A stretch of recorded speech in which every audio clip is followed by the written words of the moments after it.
میدان میں رہنا ضروری ہوتا اور اگر نواز شریف بھی اسی طرح میدان میں رہتے تو پھر بھی ان کی عزت ہوتی، لیکن اس نواز سے انہیں سیکھنے کی ضرورت ہے کہ میدان چھوڑ کے بھاگے نہیں جاتے اور پھر یہ نہیں کرتے کہ واپس ہی نہیں آنا۔ بہرحال ایک ضرورت تھی اس وقت پاکستان کی قوم کو، ایک بڑی مشکلات میں گھری ہوئی ہے، اور مشکلات میں بھی یہ جو ہے ہم جو گھرے ہیں یہ بنیادی طور کے اوپر تو اس حکومت کی نااہلی کی وجہ سے ہی گھرے ہیں۔ آج سے 2.5 مہینے پہلے جب میٹ آفس نے کہہ دیا تھا کہ پاکستان میں بارشیں اس بار روٹین سے زیادہ ہوں گی، تو انفارچونیٹلی اس وقت یہ شہباز گل کو اغوا کر کے ٹارچر کرنے کے پلاننگ کر رہے تھے، عمران خان کے اوپر ٹیررزم کیسز بنانے کے اوپر کر رہے تھے، ہمارے اوپر توہین مذہب کے مقدمے درج کرنے کے اس وقت پلان کر رہے تھے، اور یہی ان کا جو دماغ خراب ہے کہ جو بھی ان کے خلاف ہے یہ اس کو چاہتے ہیں کہ اس کو صفحہ ہستی سے ہی مٹا دیا جائے، اور سیاست کے بجائے یہ کوشش کرتے ہیں کہ اپنے مخالفوں کو سازشوں سے ان کا مقابلہ جو ہے وہ کرنے کی کوشش کرتے ہیں۔ اور اب تو ماشاءاللہ دو بہت ہی بڑے برین زرداری اور نواز شریف اکٹھے ہو گئے ہیں۔ پہلے یہ تھا کہ یہ بے نظیر کے خلاف کرتے تھے اور ان کو بھی سیکیورٹی رسک قرار دیا کرتے تھے، اب ماشاءاللہ زرداری صاحب اور نواز شریف چونکہ اکٹھے ہو گئے ہیں اور انٹرسٹ بھی اکٹھے ہیں، لہٰذا اب ان کے لیے ان کو سوائے عمران خان کے کوئی اور نظر نہیں آ رہا، اور آپ دیکھ رہے ہیں کہ رات سے ہی سارے شہباز شریف سے لے کے تو سارے ہی جو پیچھے ہم سرکار ہے، جیسے شہباز شریف کے ساتھ نے قوالی شروع کی تو پیچھے سارے ہم نوا جو ہیں انہوں نے پریس کانفرنسوں پہ پریس کانفرنسیں شروع کر دیں، اور ایک ہی راگ جو ہے وہ الاپ رہے ہیں کہ جی عمران خان سیکیورٹی رسک ہو گیا ہے، اور اس کو کسی طریقے سے خدا کے لیے فوج اور جوڈیشری آپس میں مل جائیں اور خدا کے لیے عمران خان کو آپ ڈسکوالیفائی کر دیں، کیونکہ بیلٹ سے تو اس کا مقابلہ نہیں ہوتا۔ سو یہ ایک سوچ ہے اس وقت ان مہاپرکھوں کی جن کے اوپر وہ لگے ہوئے ہیں۔ بہرحال ساری سوچیں پوری نہیں ہوتی، ساری گفتگو جو ہے وہ اس طرح سے نہیں ہوتی، اور لوگ اچھی طرح ان کرداروں کو پہچانتے ہیں، اور کچھ کو ہم یاد کراتے رہیں گے کہ یہ کوشش کہ آپ عمران خان کو، ان کے قریبی ساتھیوں کو سیاست کے میدان سے ہٹا کر پاکستان میں اپنے بچوں کی، پھر بچوں کے بچوں کی آپ جو حکومت ہے اس کو آپ بچا سکیں گے، یہ پاکستان کے عوام نے نہیں ہونے دینا۔ لوگوں کو اتنی شدید نفرت ہے اس وقت اس موجودہ حکمران ٹولے سے، یہ بیچارے جو ہے آپ دیکھیے کل کیا ہوا، وہ عطا جو ہے تارڑ جو کچھ عرصہ پہلے ٹیرر بنے ہوئے تھے، 4 چھوٹے چھوٹے بچوں کو انہوں نے منال ریسٹورنٹ کے اوپر انہوں نے جو ہے وہ دیکھ کے ان کو ہنسنا شروع کیا۔ انہوں نے پولیس، اسلام آباد پولیس جو ماشاءاللہ وہاں سے انہوں نے CCTV فوٹیج سے ان بچوں کی تصویریں نکالی، ان کو جا کے جو ہے وہ جیل میں بند کر دیا۔ تو کوئی شرم ہونی چاہیے، اگر آپ باہر نہیں جا سکتے، اس سے پہلے احسن اقبال ہے، اس سے پہلے باقی لوگ ہیں، میں خواجہ آصف نے یہاں پہ بیٹھ کے تقریریں کر رہا ہے، اور یہ شہباز شریف، میں آپ کو چیلنج کرتا ہوں کہ یہ سیکیورٹی کے بغیر اپنے حلقوں میں بھی باہر نہیں نکل سکتے اس وقت جو ان کی حالات ہیں۔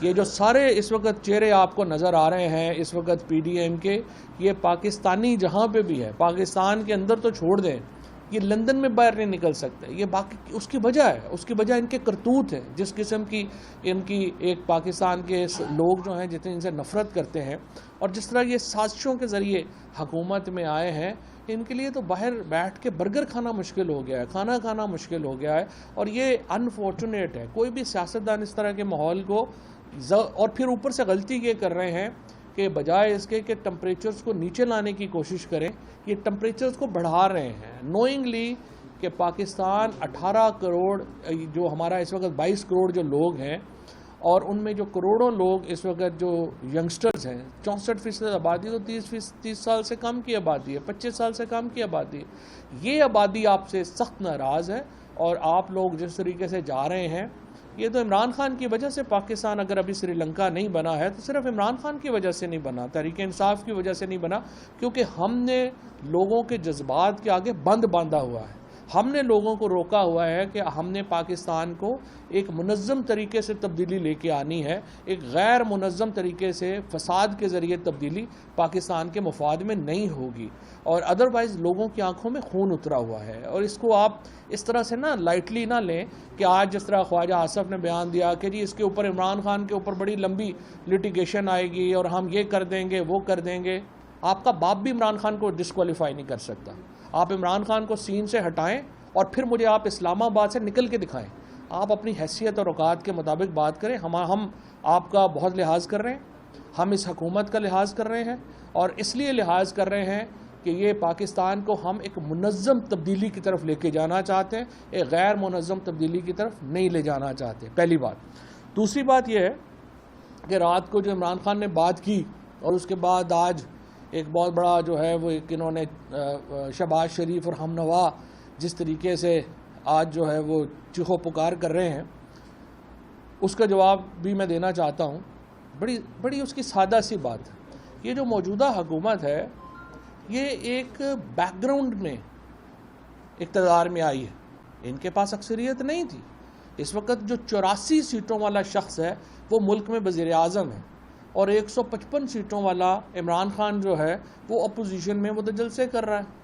یہ حکومت پاکستان میں منورٹی گورنمنٹ ہے, اقلیت کی حکومت ہے, اور میجورٹی پرنسپل کو وائلیٹ کر کے ہی آئے ہوئے ہیں, اور اس لیے ان کی کوئی اخلاقی حیثیت نہیں ہے, اس لیے ان کی کوئی سیاسی حیثیت نہیں ہے. یہ ایک سازش کے ذریعے پاکستان میں برسر اقتدار آئے, اور اس سازش کا بھانڈا, اس کا بیک گراؤنڈ سب سے پہلے خرم دستگیر جو اس وقت وزیر ہیں توانائی کے, انہوں نے پھوڑا. خرم دستگیر نے کیا کہا ذرا سن لیجیے.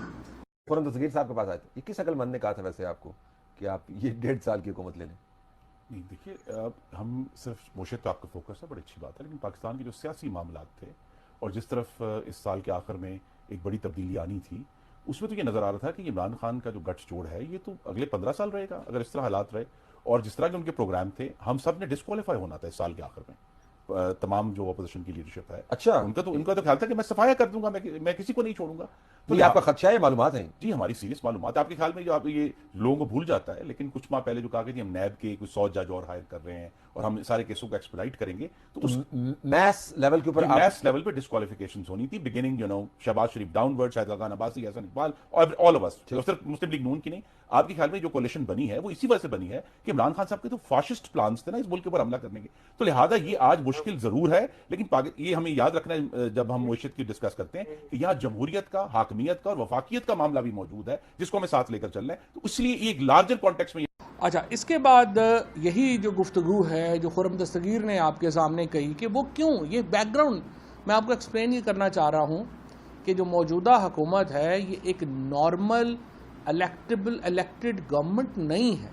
اس کو عوام نے منتخب نہیں کیا ہوا.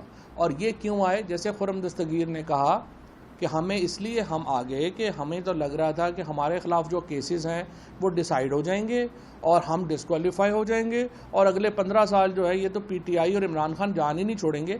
لہٰذا یہ حکومت ایک انٹرنیشنل کانسپریسی کے بعد یہ حکومت جو ہے وہ یہاں پر برسر اقتدار آئی.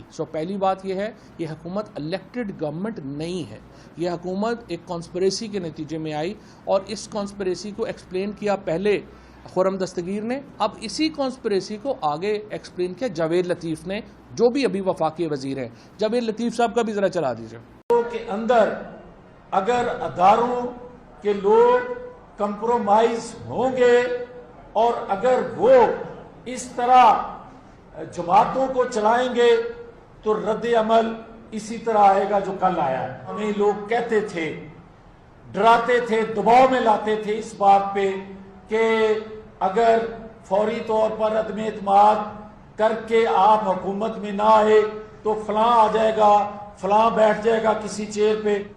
اور آج اگر نواز شریف نے سچ نہ سب کچھ کہہ دیا, اور نواز شریف کو اب سارا سچ کہنا پڑے گا اور کیے بغیر. اچھا, اب میں آپ کو یہاں پہ یہ بات بتاؤں کہ جو پاکستان کی اس وقت جو صورتحال ہے, اس میں میں آپ کو بڑی واضح طور پہ بتاؤں, فوج مڈل کلاس کا سب سے آرگنائزڈ گروپ ہے اور Tehreek Insaf middle class lower middle class کی سب سے بڑی سیاسی جماعت ہے. سو ہمارا ایک بہت نیچرل ہماری ایک سمجھیے کہ ایک کوآرڈینیشن ایک ہماری جو سوچ کا ایک سوچنے کا انداز ہے وہ تحریک انصاف کا اور فوج کا وہ ملتا ہے, کیونکہ ہم بھی لوور مڈل کلاس کی اور مڈل کلاس کی ریپرزنٹیشن کرتے ہیں اور فوج مڈل کلاس کا سب سے بڑا آرگنائزڈ جو ہے وہ گروپ ہے. اب ہمارا خدشہ کیا ہے, ہمارا مسئلہ کیا ہے؟ ہمارا مسئلہ یہ ہے جس طرح سے خرم دستگیر نے اور جس طریقے سے پھر جاوید لطیف نے ایکسپلین کیا اور انہوں نے یہ بات کہی کہ ہم اس بیک گراؤنڈ میں ہمیں لایا گیا تھا اور ایک سازش کے ذریعے جو ہے وہ ہم جو ہے وہ اقتدار ہم نے سنبھالا تھا. اب اس خدشہ جو ہے ہمارا وہ یہ ہے کہ یہ جو گروپ ہے نہ نواز شریف کی کوئی جائیداد پاکستان میں ہے, نہ مریم نواز کی کوئی پاکستان میں میجر پراپرٹی یا کوئی انٹرسٹ ہے, نہ ہی زرداری اور بلاول کا پاکستان میں کوئی انٹرسٹ ہے. یہ تمام وہ لوگ ہیں جن کے روٹس جن کی جڑیں پاکستان سے باہر ہیں. یہ لندن میں ان کی بچے جو ہیں نواز شریف کے سارے بچے, اور یہ میں نہیں کہہ رہا, یہ انہوں نے خود عدالت کے اندر اپنے ایفیڈیوٹس دیے ہیں, سرٹیفکیٹ جمع کروائے ہیں. انہوں نے کہا کہ ہم برٹش سٹیزنز ہیں, پاکستانی قوانین ہم پہ اپلائی نہیں کرتے, نہ ہی ہم پاکستانی عدالتوں کو جواب دیں. لہٰذا نواز شریف اور ان کے بچے تمام کے تمام برٹشرز ہیں بقول ان کے. اسی طرح سے زرداری صاحب کی اور بلاول کی ان کی دبئی میں جائیدادیں ہیں, فرانس میں جائیدادیں ہیں اور یو کے میں جائیدادیں ہیں. پاکستان کے ساتھ ان لوگوں کا بھی جو ہے وہ کوئی انٹرسٹ نہیں ہے. تھوڑا یہ بھی پھر ابھی آپ نے دیکھا کہ یہ صرف اقتدار کرنے کے لیے پاکستان آتے ہیں. حمزہ شہباز جب وزیر اعلیٰ بنے تو وہ فوری طور پہ لاہور میں جو ہے وہ وزیر اعلیٰ تھے. جو ہی ان کے خلاف نو کانفیڈنس ہوئی ہے وہ ختم ہوئے اور پرویز الہی وزیر اعلیٰ بنے. سب سے پہلا کام حمزہ شہباز نے کیا کیا, انہوں نے جہاز پکڑا, لندن چلے گئے اور اب تک واپس نہیں آئے. ان کے خلاف ان کے بھائی کے خلاف ان کے والد کے اوپر 14 بلین روپیز کی منی لانڈرنگ کا ایک کیس ہے, 10 بلین منی لانڈرنگ کا دوسرا کیس ہے, 24 ارب روپے کی منی لانڈرنگ کے کیسز ہیں, وہ پاکستان واپس نہیں آ رہے. اس کے بعد عمران خان جو ہیں وہ کیا کہہ رہے ہیں؟ عمران خان کا بڑا سیدھا نقطہ ہے. وہ کہہ رہے ہیں کہ ہم اس ایلیٹ سے پاکستان کو بچانا چاہتے ہیں. اس ایلیٹ سے پاکستان نہیں بچتا تو کیا ہوگا؟ بڑی سیدھی بات ہے, عمران خان کو ایلیمنیٹ کر دیجئے سیاسی طور کے اوپر. اس کے بعد اگلے 40 سال 20 سال مریم کے ہیں, 20 سال بلاول کے ہیں, پھر اس کے بعد جو ہے وہ مریم کے تو خیر ماشاءاللہ اپنا بھی بیٹے جو ہیں وہ جوان ہے, جنید صاحب, پھر ہم پاکستان ان کو دے دیں تو اگلے 50-60 سال تو پاکستان پھر ان دونوں فیملی کے درمیان گھومتا رہے. اللہ خیر صلی اللہ. اور یہ جس طریقے سے انہوں نے پاور گریب کیا ہے, جس طریقے سے انہوں نے ہر انسٹیٹیوشن کے اوپر اپنی جو مات ہیں ان کو بنایا ہے اور کیا ہے, وہ ہمارے سامنے ہے. پاکستان سے ان کا کیا انٹرسٹ ہے پاکستان میں؟ تو اور پاکستان کی صبح سے یہ جتنے وفادار بنے ہوئے ہیں پاکستان کے کہ جی ہم تو فوج کو یہ کہہ دیا, فوج کو وہ کہہ دیا, بڑا ظلم ہو گیا. ان کے اپنے کیا خیالات تھے فوج کے بارے میں؟ ڈان لیکس کیا تھی؟ ڈان لیکس میں میمو لیکس میں میمو گیٹ سکینڈل کیا تھا؟ زرداری نے اور نواز شریف نے تو لٹرلی پاکستان کو بیچ ہی دیا تھا میمو گیٹ اور ڈان لیکس کر کے. ڈان لیکس میں انہوں نے کہا کہ پورے دنیا میں اس ریجن میں ٹیررزم پاکستان کروا رہا ہے. اور آپ کو پتا ہے کہ جب جو ممبئی کا واقعہ ہوا, سب سے پہلے جس لیڈر نے آ کے کہا کہ اجمل قصاب پاکستانی ہے, وہ کون تھا؟ وہ نواز شریف تھے. اور یونائٹڈ نیشنز کے یہ جب ہیگ کے اندر جو انٹرنیشنل کورٹ آف جسٹس ہے, اس میں کس کا بیان پڑھ کے سنایا گیا تھا؟ نواز شریف کا بیان پڑھ کے سنایا گیا تھا. اور نواز شریف کی جو فوج کے بارے میں جو ان کی بیانات ہیں, خیالات ہیں, وہ کسی سے ڈھکے چھپے تو نہیں ہیں. لیکن باقی بھی جو لوگ ہیں اس میں, مثلا فضل الرحمان نے فوج کے بارے میں کیا کہا تھا, ذرا ایک دفعہ دوبارہ سنا دیجئے. تم ہمیں سیاست بتلاتے ہو, تمہارا میدان سیاست نہیں ہے, اپنے حدود میں رہو. اسرائیل کی نوکری نہ کیا کرو, اسرائیل کے وظیفوں پہ پڑھنے والے جرنیلوں. اسرائیل کی نوکری نہ کیا کرو, اسرائیل کے وظیفوں پر پڑھنے والے جرنیلوں. یہ تھے فضل الرحمان صاحب. اب عمران خان کا جو سوال ہے بنیادی طور کے اوپر، وہ سوال عمران خان کا یہ ہے کہ یہ بلکہ اس سے پہلے اگر ہم سنا سکیں جو مریم نواز کے جلسے میں جو باتیں ہوئی تھیں، پہلے وہ بھی دکھا دیں۔ مریم یہ بتائیں کہ وزیر دفاع خواجہ آصف نے ایک انٹرویو میں کہا ہے کہ جنرل فیض حمید کا نام بھی آرمی چیف کے لیے زیر غور آ سکتا ہے، تو آپ کیا کہیں گے؟ میں اس کے بارے میں اب کیا کہہ سکتی ہوں، لیکن ظاہر ہے پاکستان کی افواج کا سربراہ ہمارے لیے بڑا محترم ادارہ ہے۔ پوری قوم جو ہے پاکستان کے استحکام کے لیے، حفاظت کے لیے افواج پاکستان کو دیکھتی ہے، تو پاکستان کی افواج کا سربراہ ایک ایسے انسان کو ہونا چاہیے جو ہر قسم کے تنقید سے، شک و شبہ سے، ایک ریپوٹیشن جو ہے اس کی وہ فلالیس ہونی چاہیے۔ یہ پاکستان کے عوام کے لیے بھی اچھا ہے، 22 کروڑ کے ملک کے لیے بھی اچھا ہے، اور یہ افواج پاکستان کے لیے بھی اچھا ہے کہ کوئی اہل شخص، کوئی ایسا شخص جس کے اوپر کوئی داغ نہ ہو، وہ افواج پاکستان کا سربراہ بنے تاکہ افواج پاکستان کو لوگ سلوٹ کریں۔ اس کے علاوہ مریم نواز کے اپنے جلسوں میں جو نعرے لگ رہے ہیں کہ اس کے پیچھے وردی ہے، وہ بھی مجھے اب دوبارہ سنانے کی ضرورت نہیں ہے، وہ بہت ہی فاش۔ اب سوال بنیادی طور کے اوپر عمران خان کیا کر رہے ہیں؟ عمران خان یہ کہہ رہے ہیں کہ کیا یہ سیٹ آف پولیٹیشنز جو اس وقت پاکستان میں برسر اقتدار ہے، جس کا الیکشن جو ہے وہ قانونی نہیں ہے، جس کی جو اپنی سیاسی لیجٹیمیسی ہے وہ قانونی نہیں ہے، اور یہ اب بھی، اس سے پہلے بھی آپ دیکھ لیں کہ نواز شریف نے کیا سلوک کیا لوگوں کے ساتھ، جنرل آصف نواز صاحب کے ساتھ نواز شریف نے کیا سلوک کیا۔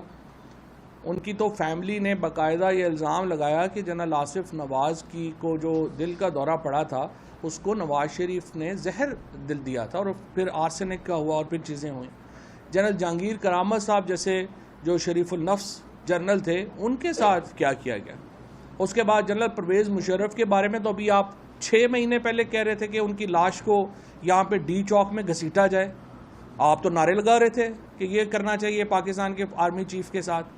اور پھر جنرل باجوہ صاحب کو جب آپ نے اپوائنٹ کیا تھا تو آپ کا خیال تھا کہ جنرل باجوہ تو بالکل جناب ہمارا ایجنڈا لے کے چلیں گے اور ایسے کریں گے، لیکن یہ جو سارے جرنیل ہیں یہ پاکستان کی مٹی کے ساتھ جڑے ہوئے ہیں، یہ آپ کے ایجنڈے کو پورا نہیں کر سکتے، یہ آپ کو اس طرح سے فیورٹزم میں نہیں پڑ سکتے۔ لہٰذا جو بھی اس وقت جرنیل آتے ہیں وہ پاکستان کی، یہ تمام سارے جو جرنیل ہیں انہوں نے تو خود بندوق اٹھا کے لڑائیاں کی ہوئی ہیں، اب یہ جنرل بن گئے ہیں، لیکن جب یہ لڑ رہے تھے تو کیا پتہ تھا کہ گولی آ کے سینے پہ لگ جاتی اور وہ بھی ان شہیدوں میں ہوتے جو آج ہم میں نہیں ہیں۔ لیکن یہ تمام لوگ جو ہیں جو اس وقت آئے ہیں یہ ایک نتھرے ہوئے لوگ ہیں اور اوپر اپنے سسٹم میں آئے ہیں، تو کیا ہمیں یہ چاہیے، کیا پاکستان کا یہ مفاد ہوگا کہ یہ سیاسی ٹولہ پاکستان کی فوج کو اس طرح سے کنٹروورشل کر دے؟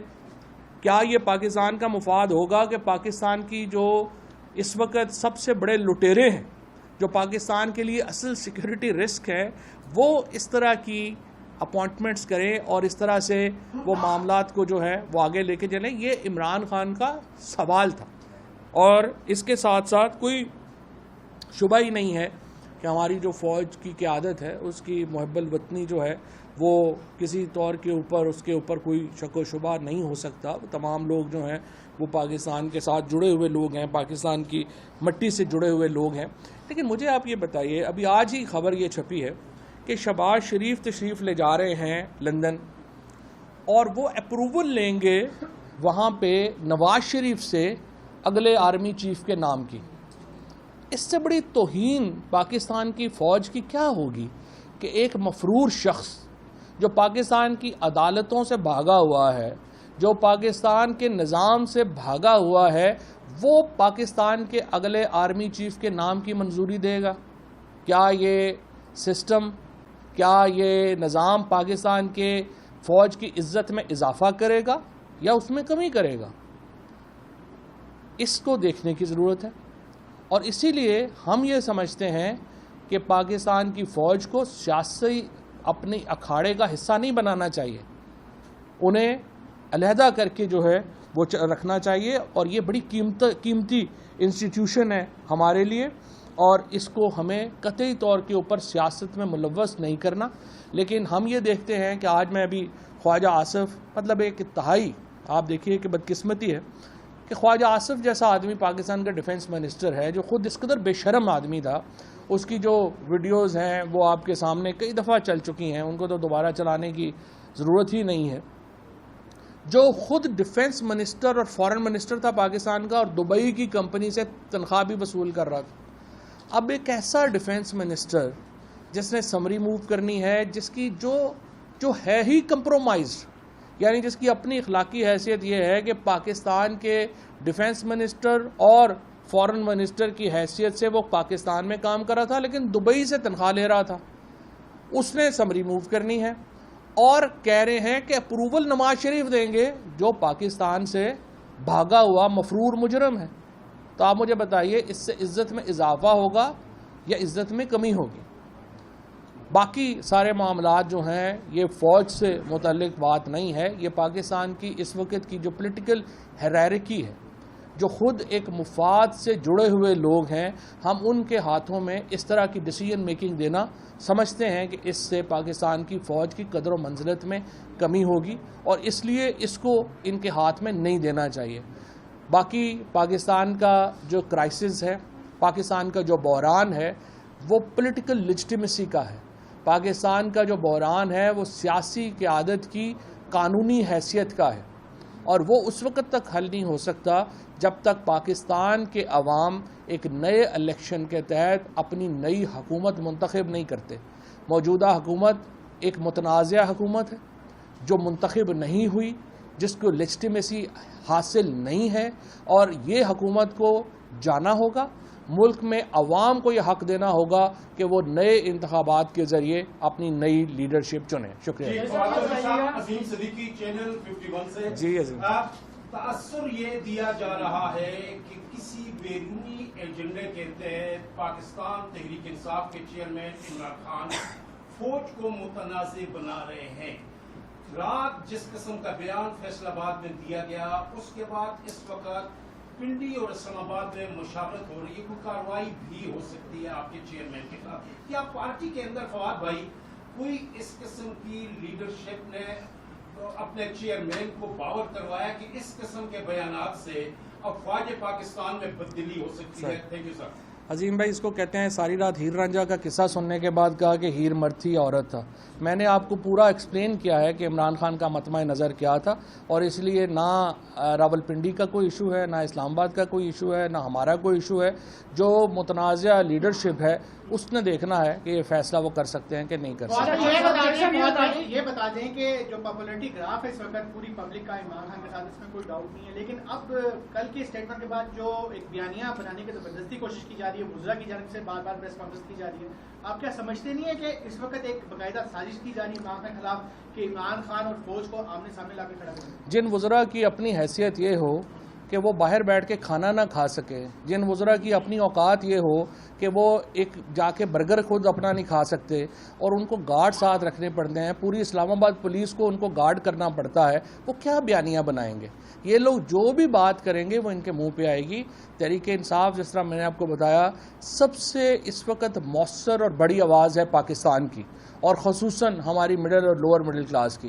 اور یہ جو سارا طبقہ ہے, ہماری جو یوتھ ہے, ہماری جو خواتین ہیں, وہ جو بات پی ٹی آئی کر رہی ہے وہ اس کے پیچھے کھڑی ہے. یہ ڈسکریڈیٹڈ لوگ جو ہیں یہ بیانیاں نہیں بنا سکتے. چیئرمین تحریک انصاف کے مسلم لیگ نون کی قیادت سے کوئی خفیہ روابط ہوئے ہیں؟ کوئی ایسی بات ہے کہ آئندہ کا سیاسی سیٹ اپ کے حوالے سے مشترکہ حکمت عملی اپنائی جا رہی ہے؟ میرا خیال ہے وہ دن گزر گئے ہیں کہ جب کمروں میں بیٹھ کے فیصلے ہوتے تھے. اب جو بھی مذاکرات ہوں گے, جو بھی گفتگو ہوگی, وہ پاکستان کے لوگوں کے سامنے ہونی چاہیے. خفیہ مذاکرات کا دور ختم ہو چکا ہے اور پاکستان کے لوگ ہی فیصلہ کریں گے کہ کیا کرنا ہے اور کیا نہیں کرنا. صاحب آپ کہہ رہے ہیں کہ آرمی چیف کے معاملے کو سیاسی اکھاڑے کا حصہ نہیں بنانا چاہیے, تو سابق وزیر اعظم خود تو ان کی بات جو ہے وہ جلسے کے اندر کر رہے ہیں, تو اکھاڑے کا حصہ تو تحریک انصاف بنا رہی ہے. اور دوسرا سوال یہ ہے کہ ٹاپ 4 یا 5 جرنیلوں میں سے کوئی ایک آرمی چیف بنے گا